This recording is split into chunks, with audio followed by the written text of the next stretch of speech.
Right now, social media in America, Twitter and Facebook, YouTube, all things that people take as part of their daily routine in many cases. But are they great uniters or dividers of our time? We're going to dig into the impact of our day-to-day lives. And next, New Jersey gubernatorial race just got interesting. State Senator Barbara Buono, she's declared she's going to run against Christie.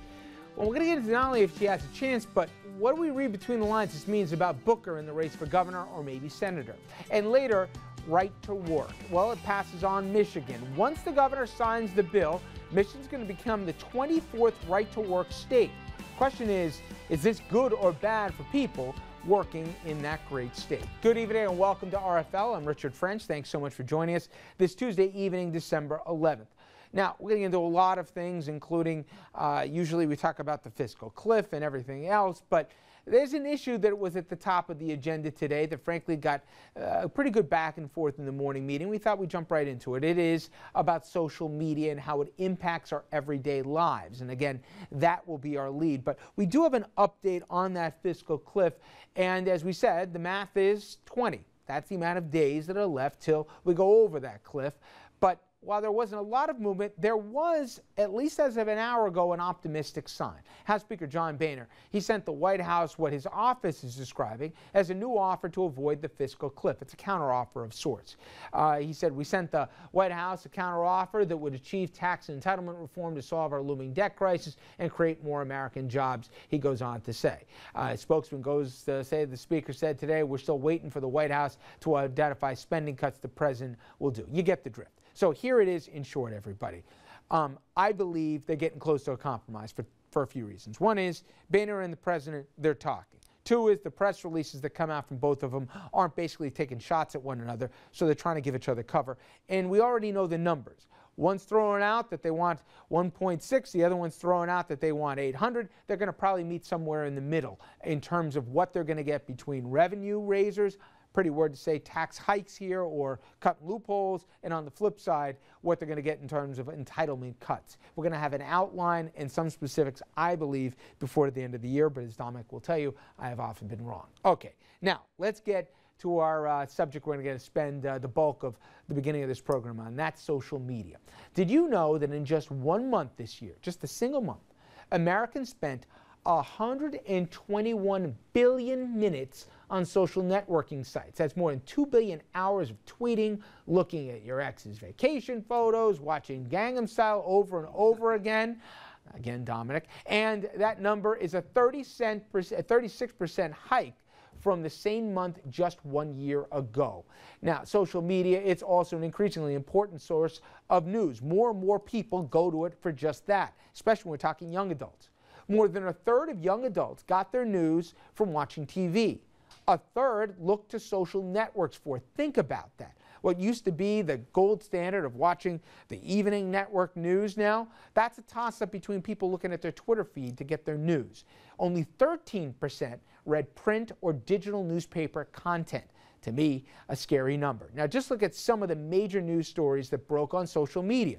Osama bin Laden's death, first read on Twitter. Egyptian revolution, that began on Facebook. And news of Whitney Houston's death, that also broke on Twitter. So these kind of stories run the gamut from international to national to even, if not entertainment, those kind of stories. But these new frontiers, they also pose very real challenges that many of you know all too well. Social media has brought in the murky waters of cyberbullying, privacy invasion, and the reduction here of political discourse into 140 characters. So, has the growth of social media been a positive or negative reality for America? It's here to stay, but the question is, what has the consequences been? Well, joining us on the panel tonight to discuss, Anthony Figliola, political consultant and vice president at Empire Government Strategies, Dominic Carter, of course, political journalist and author, and Ryan Davis, executive director of social innovation at Blue State Digital, a media strategy firm here. So this right in your wheelhouse, guys. Thank you all for a few minutes. All right, let's get into our first talking point, and that is on a broader level, has it improved or worsened society? And I'll start and make my way around here. In the effort to communicate via all the different modes that I talked about, I can argue that the loss of face-to-face contact, coupled with the loss of nuance and tone and not learning how to engage people directly, the absences of words like please and thank you as much that are in there when you have to put everything in 140 characters. I've seen the difference. I've seen people that just don't have basic social skills that they had a generation. Now, maybe I'm becoming an old cranky man in front of us, but I have seen it. Do you buy that or not?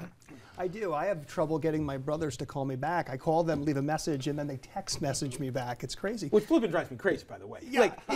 People, I'm like, just call me. We're spent like 10 things. Like, yeah, it's absolutely crazy. I mean, I actually, I realize that we're in this digital age when I talk to clients and I call them, and then they email me back, and that's the conversation. We really have turned into less personal. And I think that opens the door to a lot of problems, because when you send a message, a text message or email, it may not be conveyed the right way, and you end up getting people's feelings hurt, and then finally you get on that telephone call and it's the mea culpa. And I think that's just the that's the age that we're in now. It's funny. We remember when cell phones weren't in everybody's hands. Forget about the instantaneous messaging, and let alone to broader audiences. So you've been covering politics for a long time. Stories break much faster now than they did before. And there's, we'll get into the journalism part of it, but overall, as a dad, and then also as somebody who does this for a living, do you embrace these new changes, or do you think it's made it tougher? We really don't have a choice, Richard, as a dad. If you don't embrace them, the changes that are coming our way, our kids look at us like dinosaurs. And I'm referring to kids that are in their early 20s. And whether it's better or not for society, it's all in the eyes of the beholder. If you're a newspaper, social media has not been a good thing. It's destroyed you. You don't pick up newspapers anymore. Unless you're Ariana Huffington, and then it's been the best thing ever. Right? The best thing ever if you're Ariana Huffington. But and from a news standpoint, we used to rush to get to a phone to call a story in, or you had to find a feed point. Now you could sit in a hotel room, click, and your story is sent immediately. It's just remarkable. And then everybody, that's not fair, but there's been a leveling playing field. And while some people say that's great, where you couldn't put a story out unless you checked the 2 or 3 sources or whatever else. Oh, forget it now. Now, innuendo becomes rumor, rumor becomes fact, and it all happens within 5 minutes. Right now. And the idea of getting that genie back in the bottle is next to impossibility. Now, you're going to take the opposite position, and I applaud you for that. Tell me why, though, that broadly as a society, and that means everybody. That means not just kids under 15, that means the Gen Xers to the older population. This has been a good thing broadly for society. I think that people are more connected now than they've ever been before. Our ability to keep up with our friends and our family from across the world, across the country, has never been so easy. And whether it be social media or video chatting, all these things that connect us in big ways. I do, however, agree that there is a problem with getting your news from social media, because you're super self-selected the kind of news that you're getting. I'm only friends with liberals, therefore I only read liberal news on my social media.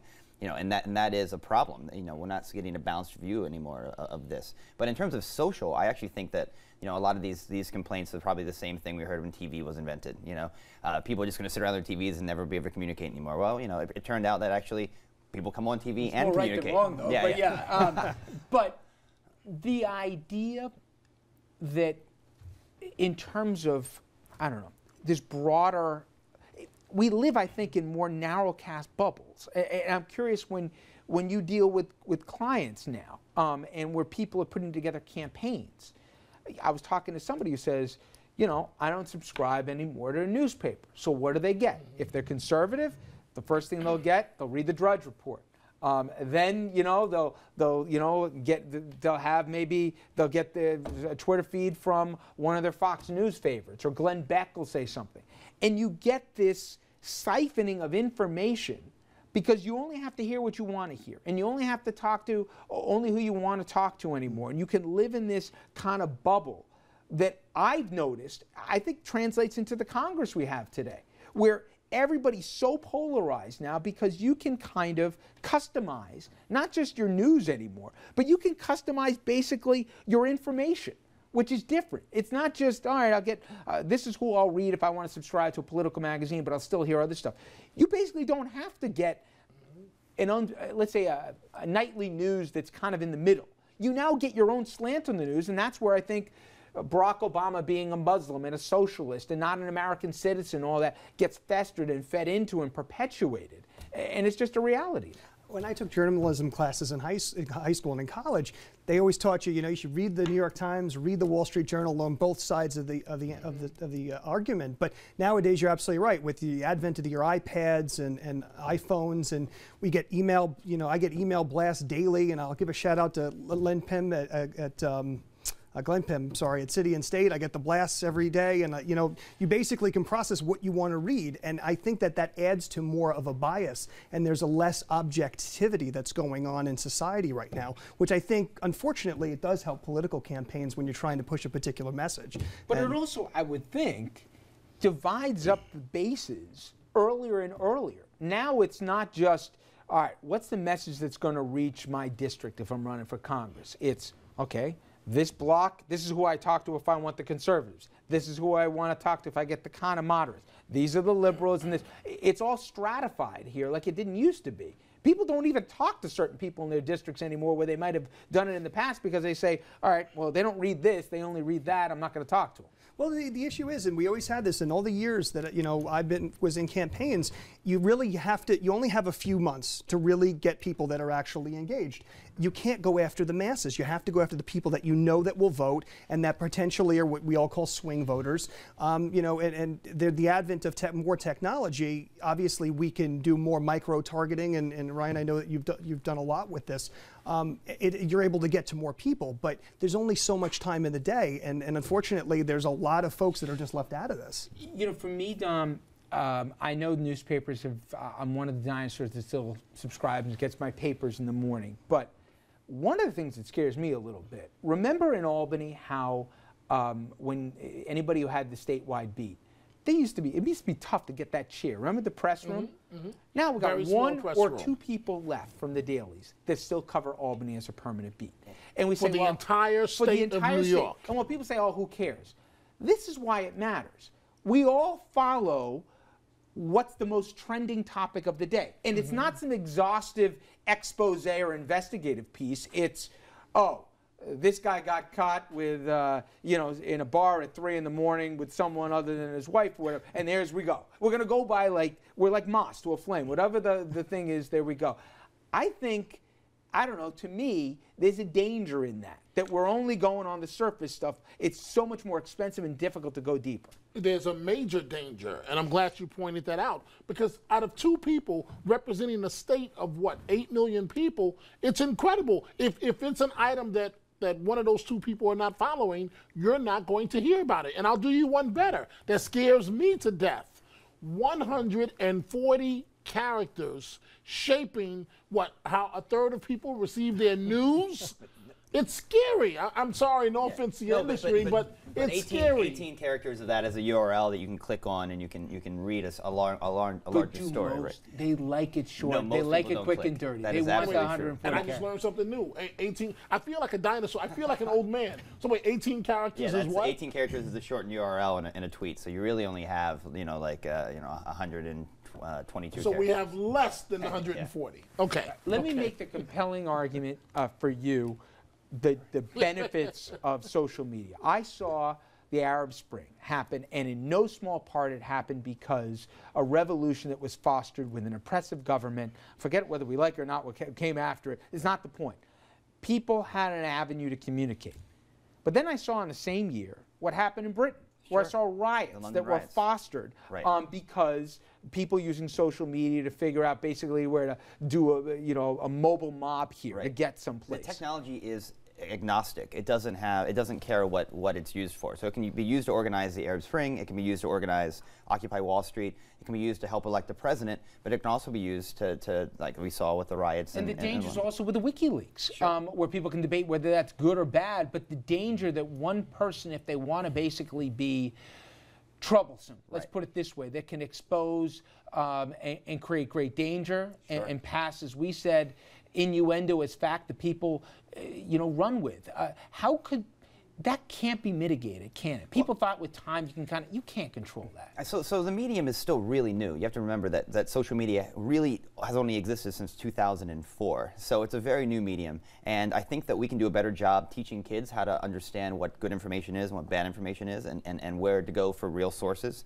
You know, if you go to Do a web, you really think so, though? I think that needs to be taught. We need to understand, you know, how Google works. We need to understand what websites, understand that there are fact-check websites. I mean, this kind of critical thinking is so important in this day and age. When you have so much information that's out there and just garbage information, you know, how do you find all the signal and all that noise? But if people say, I'm busy, and Ryan, I only want to follow 4 or 5 guys, Yeah. okay?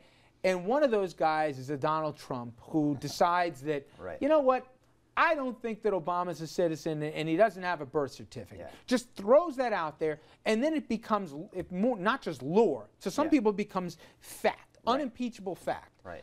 How do you say, well, people, it's a new medium, we'll figure out, we'll separate truth from fiction? It's now just personalities, and who can be the most outrageous is going to get the most hits. But there's been conspiracy theory before social media. You know, the JFK conspiracy theories exist. There were plenty of books that were written about But it's conspiracy harder theories. to distribute that message to a broader audience. Yes, no, and now it's faster and more efficient than ever, which is good for things like the Arab Spring and Occupy Yep. Wall Street, and bad for things like nonsense birth certificate stuff. But I think that we have to go back to teaching people how to use these tools effectively, whether that be organizing or raising money or sharing with their friends. There are ways to use these tools responsibly, and they're very powerful tools. I mean, it's like everyone having their own printing press, or everyone having their own TV station. You can broadcast so much, and you can amplify so much more than you could before. And I think this generation coming behind me is unlike anything we've ever seen. I mean, And I want to talk about that Yeah. because how the reality translates to the workplace. Forget just politics here, how it translates to how kids are learning and what they're like when they emerge from college and into the workplace. We're going to get to all that after this quick commercial break here. Social media, how does it impact not just life at work here, but also this new generation coming up that really knows only this here? Stay with us. We'll be right back.